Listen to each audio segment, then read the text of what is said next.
Hi friends, welcome back to my channel. Mushroom வச்சு இன்றைக்கி டேஸ்டியாக ஒரு ரெசிபி எப்படி செய்கிறதுன்னு பார்க்கலாம்.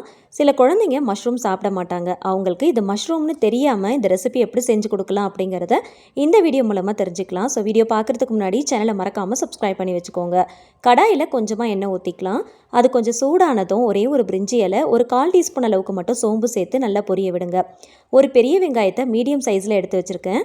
அதை நல்லா பொடியாக நறுக்கிட்டு அதையும் இது கூட சேர்த்துக்கலாம். உங்ககிட்ட சின்ன வெங்காயம் இருந்துச்சு அப்படின்னா அது சேர்த்து கூட பண்ணலாம். டேஸ்ட் ரொம்ப நல்லாயிருக்கும். இப்போ இந்த ரெசிபிக்கு தேவையான அளவுக்கு கொஞ்சமாக கல்லுப்பு சேர்த்து நல்லா வதக்கிக்கலாம். ரொம்ப வதங்கணும் அப்படிங்கிற அவசியம் இல்லை. நல்ல கண்ணாடி பதம் வர அளவுக்கு வதக்கினா மட்டும் போதும்.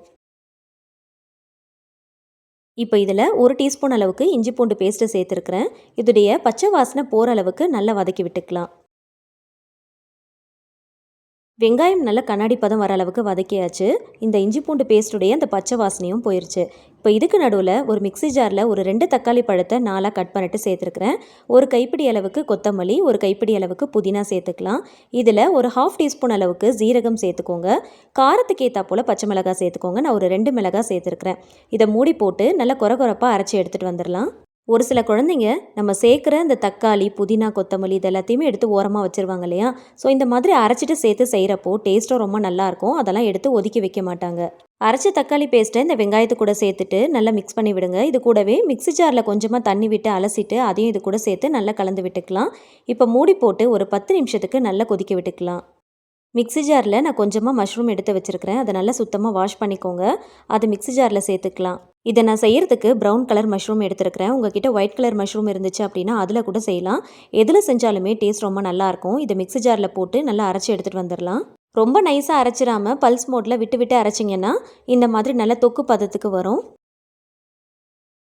வெங்காயம், தக்காளி எல்லாத்தையும் வதக்கி நல்லா கொதிக்க விட்டுருந்தோம் இல்லையா? அது நல்லா கொதித்து வந்திருக்கும். தக்காளியோடைய நிறம் நல்லா மாறி இருக்கும். இப்போது அரைச்சி வச்சிருக்கிற மஷ்ரூமை இது கூட சேர்த்துக்கலாம்.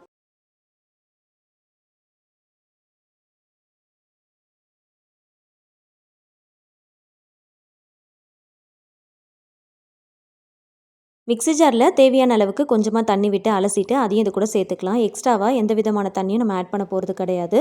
இதுவே நமக்கு கரெக்டாக இருக்கும். இதை நல்லா மிக்ஸ் பண்ணி விடுங்க.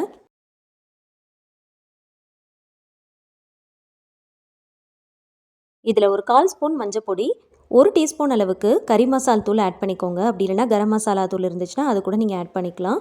இதில் மிளகாய் தூள், தனியாத்தூள் இந்த மாதிரி எதுவுமே நீங்கள் ஆட் பண்ண தேவையில்ல. வெறும் மஞ்சள் தூளும் கறி மசால் தூள் மட்டும் ஆட் பண்ணிக்கோங்க. நல்லா கலந்து விட்டுக்கலாம். மசாலாவுடைய பச்சை வாசனை போகணும். அந்தளவுக்கு நல்லா வதக்கி விட்டுட்டு மூடி போட்டு கரெக்டாக ஒரு 10 நிமிஷத்துக்கு மீடியம் ஃப்ளேமில் வச்சு நல்லா கொதிக்க விடுங்க. நல்லா கொதித்து திக்காகி மேலேயெல்லாம் நல்லா எண்ணெய் பிரிஞ்சு வரும். ஸ்டவ் ஆஃப் பண்ணிவிட்டு கொஞ்சமாக வெங்காயத்தாள் இருந்துச்சு அப்படின்னா அதை நறுக்கிட்டு சேர்த்துக்கோங்க. அப்படி இல்லைன்னா அதுக்கு பதிலாக நீங்கள் கொத்தமல்லி இலைகள் கூட நறுக்கிட்டு சேர்த்துக்கலாம். இதை ஒரு தடவை கலந்து விட்டுக்கலாம். இதை இட்லி, தோசை, சப்பாத்தி, பூரி, ஒயிட் ரைஸ்னு எல்லாத்து கூடயுமே சேர்த்து சர்வ் பண்ணிக்கலாம். டேஸ்ட் ரொம்ப நல்லாயிருக்கும். முக்கியமாக சப்பாத்தி கூட வச்சு நீங்கள் சர்வ் பண்ணும்போது ரொம்ப அல்டிமேட்டாக இருக்கும். நான் செஞ்சுருக்கிற கிரேவியில் பாதியை எடுத்து நைட்டு சப்பாத்திக்காக நான் தனியாக எடுத்து வச்சுருக்கிறேன். மிச்சம் இருக்கிற கிரேவியில் கொஞ்சமாக ஒயிட் ரைஸ் போட்டு நல்லா மிக்ஸ் பண்ணி நான் எடுக்க போகிறேன். நார்மலாக எப்பயுமே வடிக்கிற ஒயிட் ரைஸ் தான் இது கூட சேர்த்து நான் மிக்ஸ் பண்ண போகிறேன். பாஸ்மதி ரைஸ் இருந்துச்சு அப்படின்னா அதை கூட நீங்கள் வடிச்சிட்டு இது கூட சேர்த்து நல்லா மிக்ஸ் பண்ணிக்கலாம். அவ்வளோதாங்க, ரொம்ப டேஸ்டியான ஒரு ரெசிபி ரெடி ஆயிடுச்சு. எல்லாத்துக்குமே ரொம்ப சூப்பராக இருக்கும். குழந்தைங்க மஷ்ரூம் சாப்பிட மாட்டாங்க அப்படின்னா கவலைப்படாமல் இந்த மாதிரி செஞ்சு கொடுங்க. மஷ்ரூமில் எக்கச்சக்கமான சத்துக்கள் இருக்குது. ஸோ மஷ்ரூம் சாப்பிடாத குழந்தைங்களுக்கு இந்த மாதிரி செஞ்சு கொடுங்க. இதில் ஒதுக்கி வைக்கிறதுக்கு எதுவுமே இல்லைங்க. எல்லாத்தையுமே நம்ம அரைச்சி போட்டு தான் செஞ்சுருக்கிறோம். டேஸ்ட்டும் ரொம்ப நல்லாயிருக்கும். வீட்டில் வறுத்த அப்பளம், வடகம் ஏதாவது ஒன்று வச்சு சர்வ் பண்ணாலே டேஸ்ட் ரொம்ப நல்லாயிருக்கும். கண்டிப்பாக ட்ரை பண்ணி பாருங்கள். வீடியோ பிடிச்சா லைக் பண்ணி ஷேர் பண்ணி சேனலை மறக்காமல் சப்ஸ்கிரைப் பண்ணி வச்சுக்கோங்க. தேங்க்ஸ் ஃபார் வாட்சிங்.